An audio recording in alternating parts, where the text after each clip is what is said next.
심장내과 전문의가 권하는 올리브유 건강법. 지중해식 식단의 핵심 올리브유로 건강한 노년 만들기. 안녕하세요, 여러분. 심장내과 전문의로서 30년간 환자분들을 진료해오면서 오늘은 특별한 이야기를 나누고 싶습니다. 바로 우리 식탁 위의 작은 기적 올리브유에 관한 이야기입니다. 진료실에서 만나는 많은 분들이 이런 질문을 하십니다. 선생님, 약 말고 자연스럽게 건강을 지킬 방법은 없을까요? 물론 필요한 치료는 받으셔야 하지만 일상에서 실천할 수 있는 건강법이 분명히 있습니다. 그 중에서도 오늘 소개할 올리브유는 수많은 의학 연구를 통해 그 효과가 입증된 자연이 주는 귀한 선물입니다. 30년간 심혈관 질환을 치료하면서 깨달은 것이 있습니다. 가장 좋은 치료는 예방이며 가장 효과적인 예방은 올바른 식습관에서 시작된다는 것입니다. 오늘 이 시간을 통해 여러분께 올리브유의 진정한 가치와 올바른 활용법을 전해드리겠습니다. 먼저 의학적 관점에서 올리브유가 왜 건강에 좋은지 설명드리겠습니다. 올리브유의 건강 효과는 추측이나 민간요법이 아닌 엄격한 과학적 연구를 통해 입증된 사실입니다. 심혈관계에 미치는 영향. 2018년 뉴잉글랜드 의학저널에 발표된 대규모 연구인 PREDIMED 연구는 의학계에 큰 반향을 일으켰습니다. 이 연구는 7,447명의 심혈관 질환 고위험군을 대상으로 진행되었는데 지중해식 식단과 올리브유 섭취가 심혈관 질환 발생을 무려 30% 감소시킨다는 결과를 보여주었습니다. 제가 진료실에서 환자분들께 자주 설명드리는 것이 있습니다. 우리 혈관은 마치 수도관과 같습니다. 시간이 지나면서 콜레스테롤과 염증 물질들이 쌓여 혈관벽이 두꺼워지고 딱딱해집니다. 이것이 바로 동맥경화의 시작입니다. 올리브유의 풍부한 단일 불포화 지방산, 특히 올레산은 이런 과정을 늦춰줍니다. 올레산은 혈중 LDL 콜레스테롤 나쁜 콜레스테롤을 낮추면서도 HDL 콜레스테롤 좋은 콜레스테롤은 유지시켜줍니다. 실제로 매일 이 큰 술의 올리브유를 섭취한 사람들은 8주 후 LDL 콜레스테롤이 평균 10에서 15% 감소하는 것을 확인할 수 있었습니다. 항염 효과와 항산화 작용. 올리브유, 특히 엑스트라버진 올리브유에는 폴리페놀이라는 강력한 항산화 물질이 들어 있습니다. 이 중에서도 올레오칸탈이라는 성분은 이부프로펜과 같은 항염제와 유사한 작용을 합니다. 물론 약물만큼 강력하지는 않지만 매일 꾸준히 섭취하면 체내 만성염증을 줄이는 데 도움이 됩니다. 만성염증은 심혈관 질환뿐만 아니라 당뇨병, 치매, 암 등 다양한 노화 관련 질환의 원인이 됩니다. 따라서 올리브유의 항염 효과는 단순히 심장 건강만이 아닌 전반적인 건강 관리에 도움이 됩니다. 혈압 조절 효과. 고혈압으로 고생하시는 분들이 많으시죠? 흥미롭게도 올리브유는 혈압 조절에도 도움이 됩니다. 스페인에서 진행된 연구에 따르면 지중해식 식단을 따르며 올리브유를 충분히 섭취한 사람들은 수축기 혈압이 평균 5에서 7mmHg, 이완기 혈압이 2에서 3mmHg 감소했습니다. 이는 혈압약 한 개를 추가로 복용하는 것과 비슷한 효과입니다. 물론 이미 혈압약을 복용 중이시라면 함부로 중단하시면 안 되고 주치의와 상의하여 식단 개선과 함께 약물 조절을 고려해 볼 수 있습니다. 전 세계에는 100세 이상 장수하는 사람들이 유독 많이 사는 지역들이 있습니다. 이를 블루존이라고 부르는데 그리스의 이카리아 섬, 이탈리아의 사르데냐, 스페인의 일부 지역이 대표적입니다. 장수 마을의 공통점. 이런 지역들을 연구해보니 놀라운 공통점이 발견되었습니다. 바로 지중해식 식단이었습니다. 그리고 이 식단의 중심에는 언제나 올리브유가 있었습니다. 그리스 이카리아 섬 사람들은 하루에 평균 4에서 6큰술의 올리브유를 섭취합니다. 아침에는 빵에 올리브유를 발라 먹고 점심과 저녁에는 샐러드와 요리에 듬뿍 사용합니다. 심지어 디저트로 먹는 요거트에도 올리브유와 꿀을 넣어 먹습니다. 이들의 심혈관 질환 발생률은 미국인의 절반 수준이며 치매 발생률도 현저히 낮습니다. 100세가 넘은 어르신들 중 상당수가 여전히 정신이 맑고 활동적인 생활을 유지하고 있습니다. 한국인에게 적용 가능한 지중해식 식단. 그렇다면 우리나라 사람들도 지중해식 식단을 따를 수 있을까요? 물론입니다. 지중해식 식단의 핵심은 올리브유뿐만 아니라 다음과 같은 요소들을 포함합니다. 첫째, 신선한 채소와 과일을 충분히 섭취합니다. 우리나라의 나물 문화와 잘 맞습니다. 둘째, 생선을 일주일에 2에서 3회 이상 섭취합니다. 우리나라는 삼면이 바다로 둘러싸여 있어 신선한 생선을 쉽게 구할 수 있습니다. 셋째, 통곡물을 선택합니다. 흰쌀밥보다는 현미밥이나 잡곡밥이 좋습니다. 넷째, 견과류를 간식으로 섭취합니다. 다섯째, 올리브유를 주된 기름으로 사용합니다. 올리브유 선택법과 보관법. 시중에는 다양한 종류의 올리브유가 판매되고 있습니다. 올바른 선택이 중요합니다. 엑스트라 버진 올리브유가 가장 좋습니다.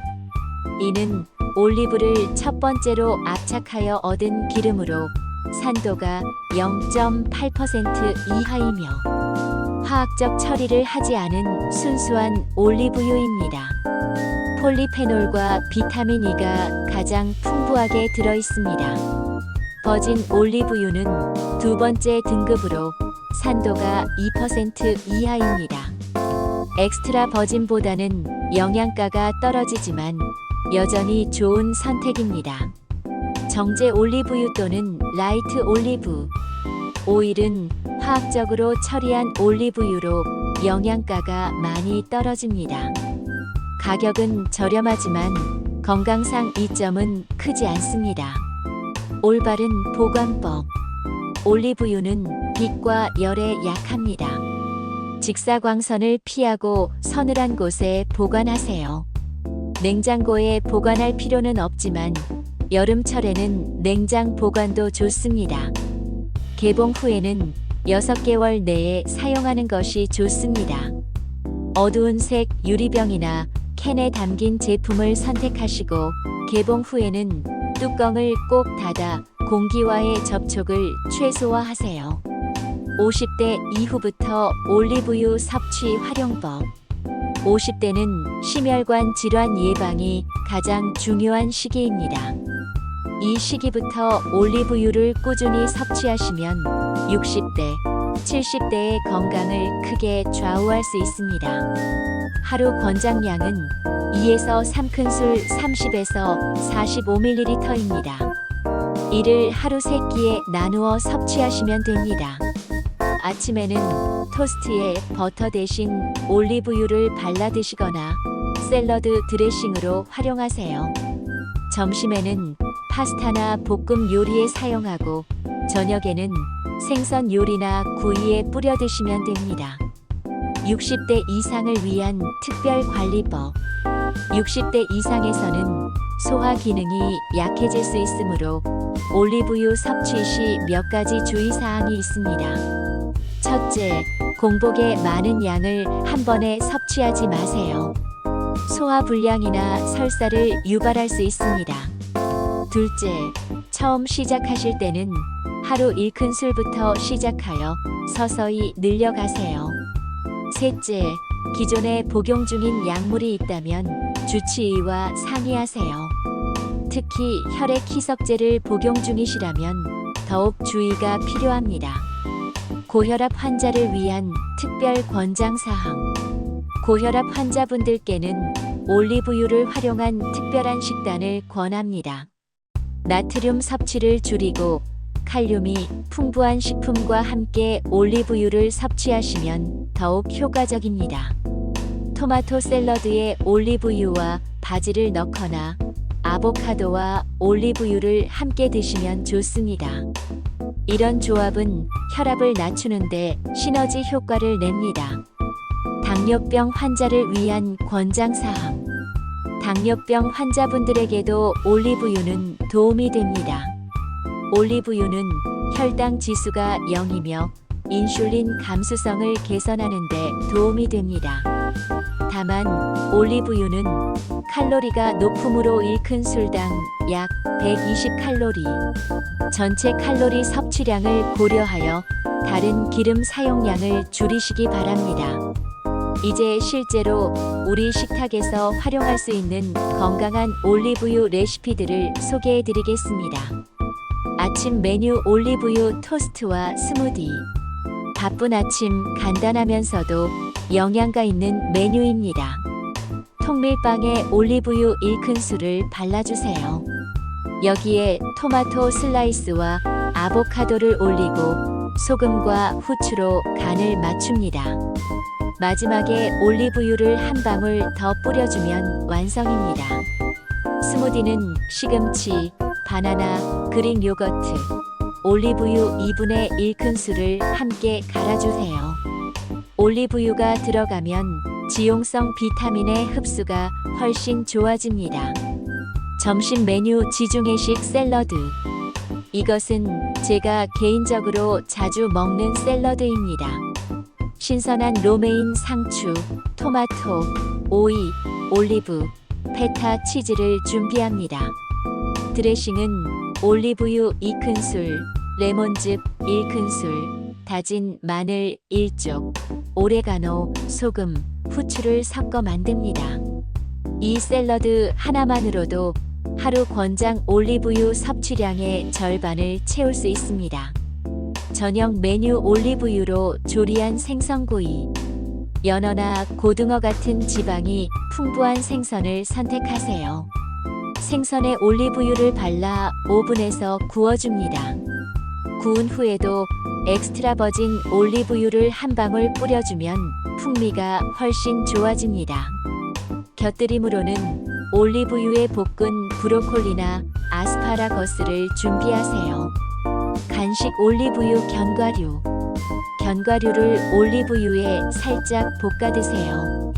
아몬드, 호두, 피스타치오를 올리브유 1큰술에 볶고 로즈마리와 바다소금을 살짝 뿌려주면 건강한 간식이 완성됩니다.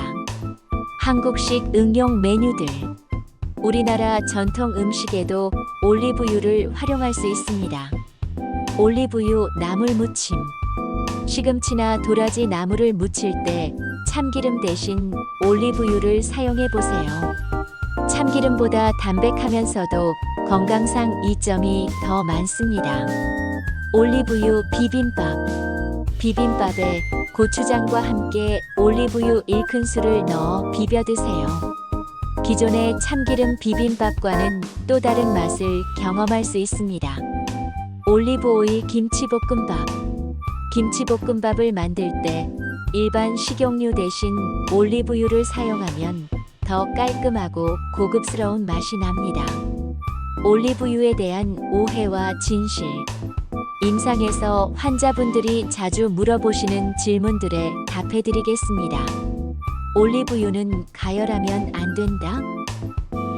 이는 부분적으로만 맞는 이야기입니다. 엑스트라 버진 올리브유의 발열점은 약 190에서 210도로 일반적인 볶음 요리에는 충분히 사용할 수 있습니다. 다만 튀김처럼 고온 조리에는 적합하지 않습니다. 가열할 때는 중불 이하에서 사용하시고 연기가 나기 시작하면 온도를 낮추세요. 생으로 먹을 때보다는 영양가가 일부 손실되지만 여전히 건강상 이점은 충분합니다. 올리브유를 많이 먹으면 살찐다? 올리브유는 1큰술당 약 120칼로리의 고칼로리 식품입니다. 하지만 적정량을 섭취하면 오히려 체중 관리에 도움이 됩니다. 올리브유의 올레산은 포만감을 증가시켜 과식을 예방하고 신진대사를 활성화시킵니다. 중요한 것은 다른 기름의 사용량을 줄이고 올리브유로 대체하는 것입니다. 기존 기름에 올리브유를 추가로 섭취하면 당연히 칼로리 과잉이 됩니다. 값싼 올리브유도 효과가 있나? 가격이 저렴한 정제 올리브유는 엑스트라 버진 올리브유에 비해 건강상 이점이 현저히 떨어집니다. 정제 과정에서 대부분의 폴리페놀과 비타민 E가 손실되기 때문입니다. 물론 정제 올리브유도 단일 불포화 지방산은 여전히 함유하고 있어 아예 효과가 없는 것은 아니지만 가능하다면 엑스트라 버진 올리브유를 선택하시기 바랍니다. 올리브유가 아무리 좋다고 해도 모든 사람에게 적합한 것은 아닙니다. 복용 중인 약물과의 상호작용, 혈액 희석제와 파린 등을 복용 중이신 분들은 주의가 필요합니다. 올리브유의 비타민 E가 혈액 응고에 영향을 줄 수 있어 출혈 위험이 증가할 수 있습니다. 반드시 주치의와 상의하여 적정량을 결정하세요. 당뇨병 약물을 복용 중이신 분들도 마찬가지입니다. 올리브유가 혈당을 낮추는 효과가 있어 저혈당 위험이 있을 수 있습니다. 소화기 질환이 있는 경우, 담석이나 담낭염이 있으신 분들은 올리브유 섭취 시 주의가 필요합니다. 지방 섭취가 담낭 수축을 자극하여 통증을 유발할 수 있습니다. 위염이나 위궤양이 있으신 분들은 공복에 올리브유를 섭취하지 마세요. 위산 분비를 자극하여 증상이 악화될 수 있습니다. 알레르기 반응. 드물지만 올리브에 알레르기가 있는 분들이 있습니다. 처음 섭취하실 때는 소량부터 시작하여 알레르기 반응이 없는지 확인하세요. 올리브유는 단독으로도 훌륭하지만 다른 건강식품과 함께 섭취하면 더욱 좋은 효과를 얻을 수 있습니다. 올리브유 견과류, 아몬드, 호두, 피스타치오 등의 견과류와 올리브유를 함께 섭취하면 심혈관 건강에 탁월한 효과가 있습니다. 견과류의 오메가3 지방산과 올리브유의 오메가9 지방산이 시너지를 이뤄 콜레스테롤 수치 개선에 더욱 효과적입니다. 올리브유 토마토의 리코펜은 지용성 영양소로 올리브유와 함께 섭취하면 흡수율이 3에서 4배 증가합니다. 토마토 소스를 만들 때 올리브유를 사용하거나 토마토 샐러드에 올리브유 드레싱을 뿌려 드시면 됩니다. 올리브유 마늘의 알리신과 올리브유의 폴리페놀이 만나면 강력한 항염 및 항균 효과를 나타냅니다. 마늘을 올리브유에 우려내어 사용하거나 마늘과 올리브유를 함께 요리에 사용하시면 좋습니다. 올리브유 녹황색 채소, 시금치, 당근, 파프리카 등 녹황색 채소의 베타카로틴과 비타민 K는 지용성 비타민입니다. 올리브유와 함께 섭취하면 이런 영양소들의 흡수가 크게 향상됩니다. 계절에 따라 올리브유를 다르게 활용하면 더욱 효과적입니다. 봄철 해독과 신진대사 활성화. 봄에는 겨울 동안 쌓인 독소를 배출하고 신진대사를 활성화시키는 것이 중요합니다. 봄나물과 올리브유를 함께 활용하세요. 냉이, 달래, 쑥갓 등을 올리브유로 무쳐 드시면 비타민과 미네랄 흡수가 향상됩니다. 여름철 시원하고 가벼운 요리. 더운 여름에는 가열하지 않은 올리브유를 활용한 차가운 요리가 좋습니다. 가스파초나 차가운 오이, 수프에 올리브유를 넣거나 수박이나 토마토 샐러드에 올리브유와 민트를 넣어 드세요. 가을철 면역력 강화. 가을에는 면역력을 높이는 음식과 올리브유를 결합하세요. 버섯을 올리브유에 볶거나 단호박을 올리브유를 발라 구워 드시면 좋습니다. 겨울철 따뜻한 요리와 함께.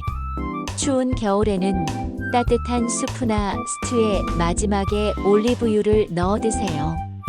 열을 가하지 않은 올리브유의 영양소를 그대로 섭취할 수 있습니다. 실제 임상에서 경험한 성공 사례들을 말씀드리겠습니다.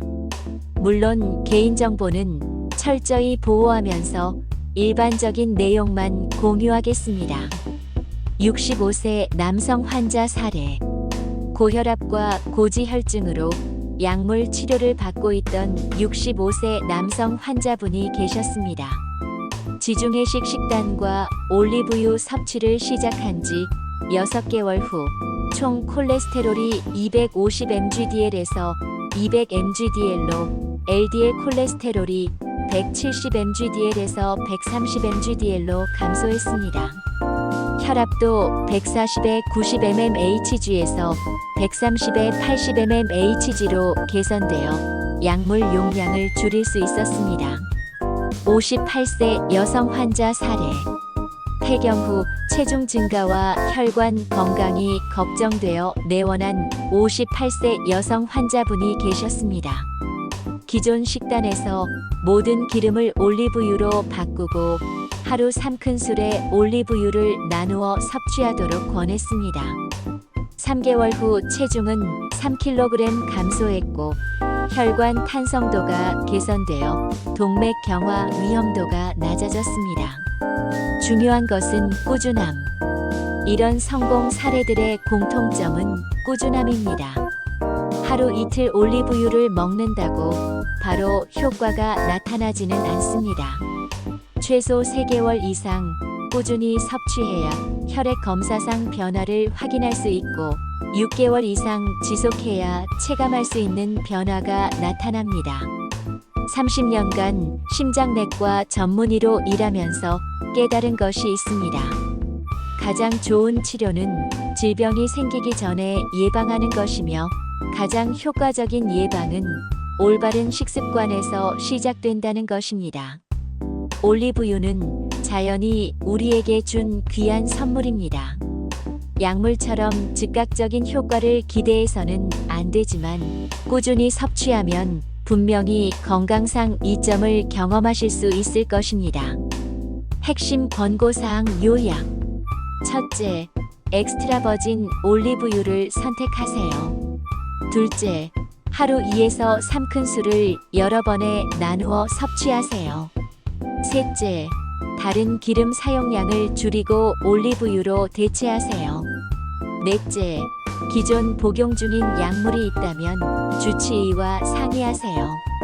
다섯째, 최소 3개월 이상 꾸준히 섭취하세요. 마지막 당부 말씀. 올리브유가 아무리 좋다고 해도 만능 해결책은 아닙니다. 균형 잡힌 식단, 적절한 운동, 충분한 수면, 스트레스 관리 등이 함께 이루어져야 합니다. 또한 정기적인 건강 검진을 통해 본인의 건강 상태를 점검하시기 바랍니다. 여러분의 건강한 노년을 위해 오늘부터 올리브유 한 숟갈로 새로운 시작을 해보시기 바랍니다. 여러분의 건강과 행복을 진심으로 응원합니다. 감사합니다.